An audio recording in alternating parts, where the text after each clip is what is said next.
Assalamualaikum warahmatullahi wabarakatuh. Jumpa lagi dengan Osin Fabila Channel. Apa kabar semuanya? Semoga baik dan sehat selalu ya. Amin ya robbal alamin. Jangan lupa berbanyak minum air putih ya, biar kita selalu sehat ya. Nggak usah terlalu banyak yang manis-manis ya, karena kan sekarang lagi musim hujan, terus kan gampang terkena penyakit ya, kayak flu atau apapun itu. Pokoknya kalau musim hujan kayak gini kan hawanya itu kan nggak enak banget. Oke teman-teman, kali ini Osin mau sharing-sharing lagi. Jadi curhatan beberapa teman lagi ya. Dan di sini mungkin beda dengan dari video yang kemarin ya. Nah, saya akan bacakan curhatannya dan nanti saya akan coba menjawab atau gimana cara solusinya ya. Nah, jadi mohon maaf saya tidak akan menyebutkan nama, dan sebelumnya saya juga udah izin sama mbaknya ya, dan dia juga oke, nggak apa-apa. Ini juga untuk pelajaran buat yang lain. Mungkin di antara teman-teman yang nonton video ini mungkin pernah mengalami hal yang sama. Jadi nggak ada salahnya kita berbagi, karena pengalaman orang lain itu lebih berharga daripada pengalaman kita sendiri.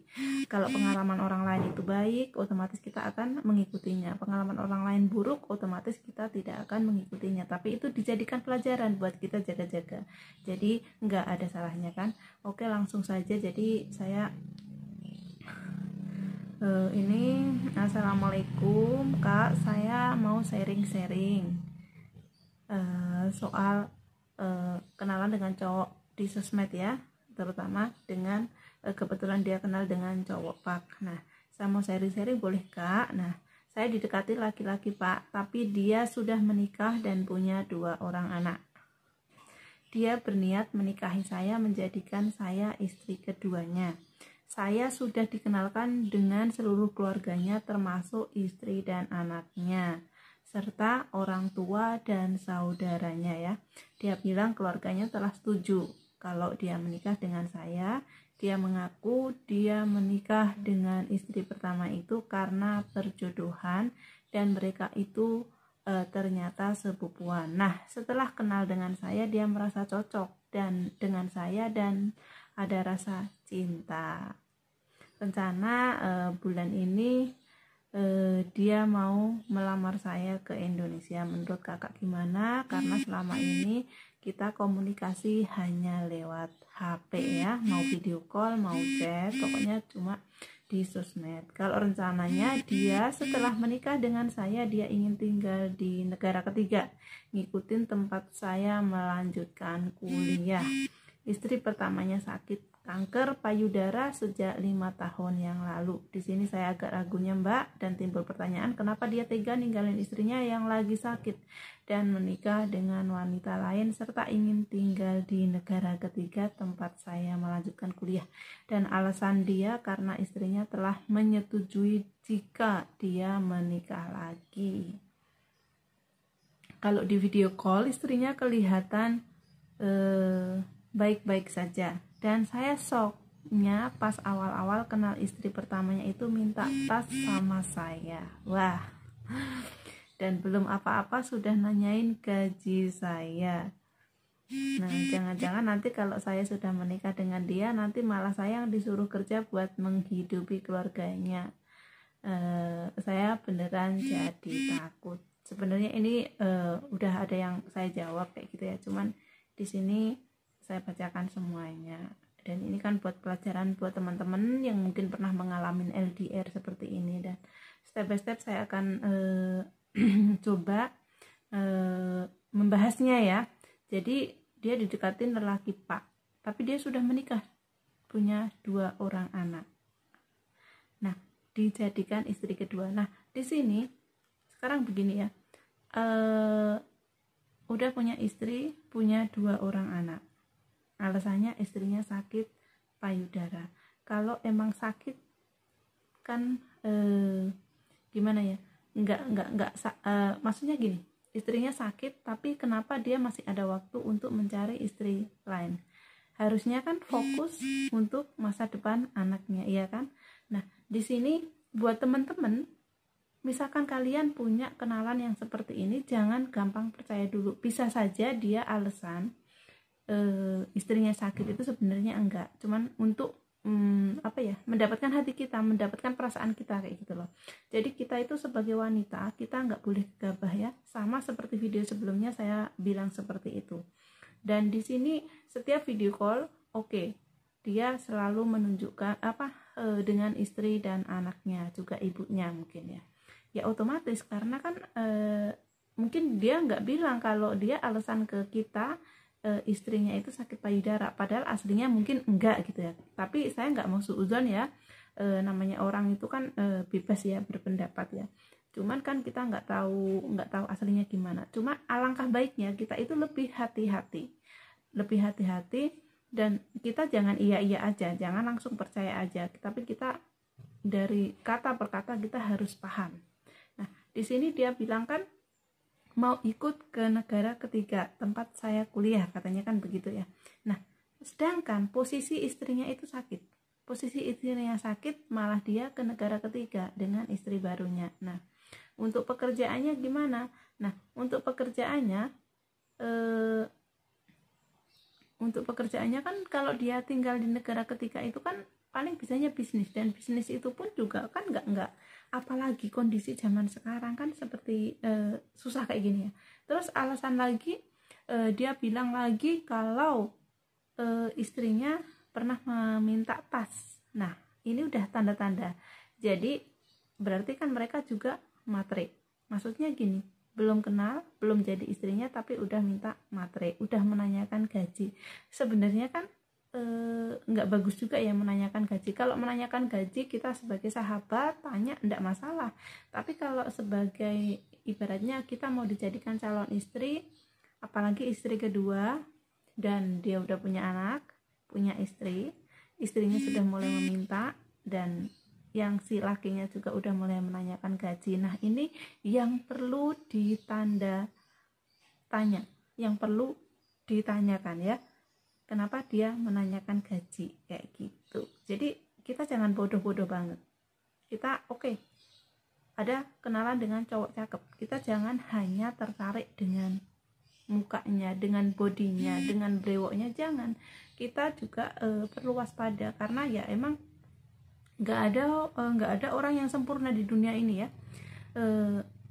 Siapapun itu nggak ada yang sempurna, pasti ada kelebihan kekurangan, dan setiap kita memiliki pasangan itu nggak mungkin pasangan kita itu akan sempurna, karena kesempurnaan hanya milik Allah kan.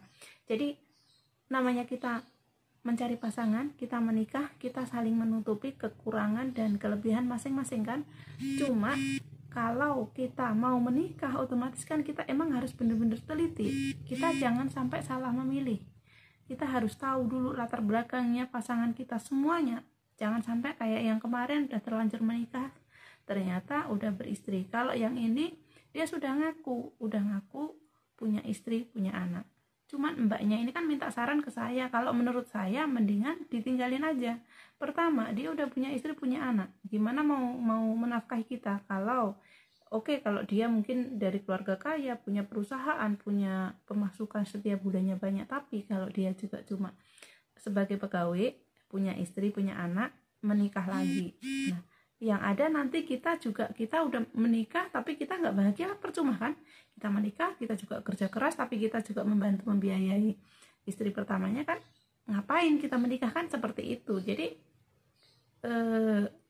mendingan kalau bisa cari yang single, atau mungkin duda, atau mungkin terserah, pokoknya yang nggak punya tanggung jawab. Kalau tanggung jawab ke orang tua itu emang sebagai anak laki-laki wajib ya. Tapi kalau pasangan kita udah punya istri, kita misalkan sebagai wanita, kita punya suami kita cari wanita lain, kita sakit nggak? Tetap, walaupun sedikit itu sakit, kecuali emang niatnya menikah lagi karena alasan tertentu dan kita menyetujuinya, mungkin itu beda ya. Tapi kalau alasannya itu nggak masuk akal, cuma karena nafsu, itu gimana ya, misalkan kita posisinya ada di wanitanya ini, suaminya menikah lagi, pasti kan sakit. Letakkan posisi kita di situ gitu. Jadi alangkah baiknya kita mencari yang single, yang nggak ada yang punya. Jadi kita nggak dicap sebagai pelakor. Karena walau bagaimanapun kita bukan pelakor, tapi kan tetap aja kan kalau kita jadi kedua itu kita kenanya yang jelek, nggak bagus. Dan satu lagi di sini dia bilang, saya kan tanya dia kerjanya apa. Nah dia bilang dia untuk sekarang nggak kerja, kalau keluarganya dari keluarga berada, tapi kalau maksudnya dari orang tuanya, dari keluarganya dia itu keluarga yang berada, tapi keluarganya dia, keluarga kecilnya dia sendiri dengan istrinya itu yang sederhana, yang pas, maksudnya sederhana itu yang nggak kaya banget gitu loh. Nah posisinya dia sekarang di PHK dan nggak ada kerjaan loh. Sekarang aja nggak punya pekerjaan tapi mau menikah lagi. Terus yang mau buat menikah itu apa? Apalagi menikah beda negara itu kan butuh duit. Jangan sampai kita sebagai wanita yang mengeluarkan duit ya. Ingat ya, nikah beda negara itu nggak semudah yang kita bayangkan. Kita nikah sama tetangga aja butuh biaya. Kalau sama tetangga enggak ya, cuma jalan kaki, nggak perlu naik angkot, nggak perlu naik bis, nggak perlu naik pesawat kan. Kalau beda pulau baru biaya, kalau sama tetangga nggak biaya kan. Kecuali kalau pesta itu baru biaya. Nah ini di sini dia udah nggak punya pekerjaan, di PHK, mau menikah lagi. Nah yang harus dipikirkan begini, kita mau menikah dengan beda negara itu, pertama urus suratnya aja ribet, mau belum menikah itu urus suratnya ribet, butuh biaya. Terus bikin visanya juga, entah kita mau menikah di negaranya dia atau dia mau menikah di negaranya kita, kan tetap aja salah satu dari kita kan butuh visa itu kan pakai uang, itu baru bisa. Ngurus suratnya pakai uang nggak? Pakai, karena kan kita juga biaya fotokopi, biaya wirawiri. Kalau sekarang nggak, sekarang semuanya online ya, tapi bayarnya di muka ya, pengurusan semua dokumen ya. Terus pesawatnya mahal nggak? Kalau beda negara pasti mahal. Nah setelah menikah itu butuh pesta nggak? Kalau nggak pesta ya tetap aja kan mahal kan, karena kita yang tiket pesawat, yang lain-lain, walaupun nggak pesta tetap aja kan ngumpulin keluarga kan, pakai biaya lagi. Setelah menikah apakah udah selesai? Belum. Nanti kalau kita tinggal di negara kita atau tinggal di negaranya dia, apalagi tinggal di negara ketiga, kita ngurus dokumen lagi, dokumen visa tinggal. Jadi kita bisa tinggal di situ, kita harus perpanjang visa kita atau kita mengurus kitab seperti itu. Jadi semuanya butuh biaya. Jadi jangan cuman melihat di sosmed itu banyak yang menikah beda negara itu bahagia. Ada yang bahagia, ada yang enggak. Mau nikah dengan siapapun sama. Namanya kehidupan seseorang itu kan sama saja sebenarnya ya. Enggak semuanya sama. Nasib orang itu beda-beda. Jadi kita yang menentukan nasib kita itu siapa? Kalau untuk menikah kan kita harus pilih-pilih, karena yang merasakan kan kita, bukan orang lain seperti itu. Jadi intinya hati-hati. Terus kalau saran saya ke mbaknya ini, lebih baik mendingan ditinggalkan saja, nggak usah diteruskan, nggak ada untungnya. Toh dia juga nggak punya pekerjaan. Terus sekarang kondisinya juga lagi gini. Kenapa kita nggak cari yang single, yang lebih baik, yang lebih tanggung jawab, dan setidaknya kita nggak jadi orang ketiga gitu. Jadi mungkin ada teman-teman di sini yang mengalami punya pacar dengan alasan udah punya istri, istrinya sakit lah dan lain-lain. Jangan percaya ya, pokoknya jangan gampang percaya, itu cuma kalian dibodohin aja. Maksudnya gini, mungkin emang beneran ada yang seperti itu ya, tapi kan ada beberapa juga yang itu modus, ada yang emang beneran. Jadi pokoknya intinya kita yang harus hati-hati. Cowok yang bener itu mau menikah dengan kita, dia nggak tanya biaya, maksudnya dia nggak menanyakan penghasilan kita dan lain-lain. Cowok sana biasanya kalau niat menikah sama kita, dia urus semuanya dengan biayanya dia sendiri. Dan biasanya cowok yang bener itu dia malu meminta uang kepada perempuan. Itu cowok yang bener ya. Tapi ya namanya orang beda-beda ya, jadi terserah yang ngejalanin. Cuman kalau saran saya, kalian yang mengalami hal yang sama kayak gini pasti banyak, karena banyak sekali yang curhat ke saya itu banyak banget masalahnya. Ada yang emang cowoknya baik, super baik, akhirnya dia menikah, dan cowoknya emang bener-bener tanggung jawab, jadi nggak modus. Itu ya banyak. tapi ada juga yang nyesek, yang nggak serius, yang nakal kayak gitu. Jadi sebenarnya kita introspeksi diri aja ya, kita memperbaiki diri aja, namanya orang nggak sempurna ya. Insya Allah jodoh itu cerminan kita. Kalau kita berbuat baik, insya Allah kita dapat jodoh yang baik. Kalau kita jahat sama orang, kita juga dapatnya yang nggak baik. Jadi introspeksi diri. Oke teman-teman, jadi itu tadi curhatan dari